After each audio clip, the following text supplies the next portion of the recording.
Nós temos hoje o hábito de falar em doçaria conventual, como se a doçaria conventual fosse melhor que a doçaria feita em nossa casa. Às vezes utiliza-se a doçaria conventual para dizer é uma coisa antiga e valorizar.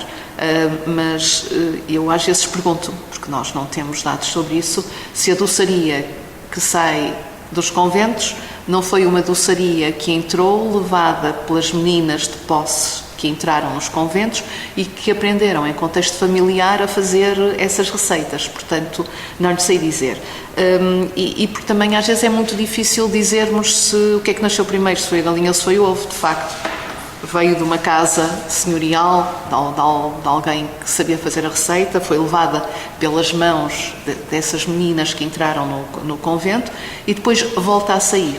No caso de Guimarães, o que nos parece, que temos investigado, é que voltará a sair, porque o convento é extinto, quando são extintas as ordens religiosas, as freiras voltam às casas de famílias, quer elas, quer as mulheres que tinham com elas, que ajudavam na cozinha, que ajudavam nas limpezas, que tratavam da horta, imaginemos. E, portanto, levam isto que aprenderam a fazer para as suas casas.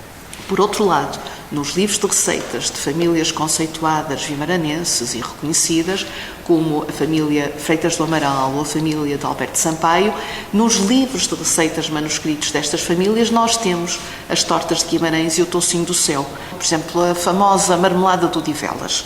A marmelada fazia-se por todo o país, ainda hoje se faz.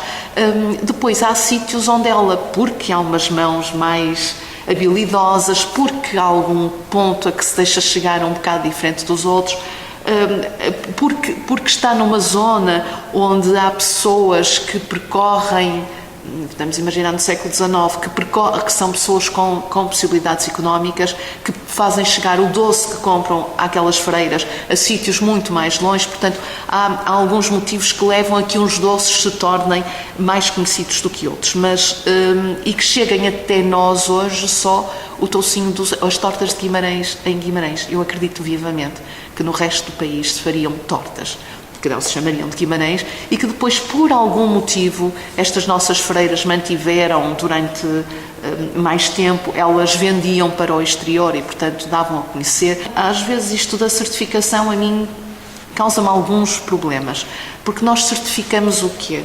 Certificamos o que se faz hoje ou certificamos o que se fazia antigamente e que não se faz hoje? Vou-lhe dar um exemplo. Tortas de Guimarães. A torta de Guimarães levava cidrão. Não sei, para quem não sabe o que é o cidrão é a casca da cidra cristalizada. E o cidrão daria um travo agridoce, não é? A estas tortas. E hoje não se usa. E eu pergunto-me, vamos obrigar a que as pessoas ponham? Hoje em dia, de facto, não leva. Portanto, isto da certificação a mim, às vezes, não é que eu não lute ou não me pareça, porque me parece que deve haver um cuidado muito grande na forma como se faz as receitas e se devem manter.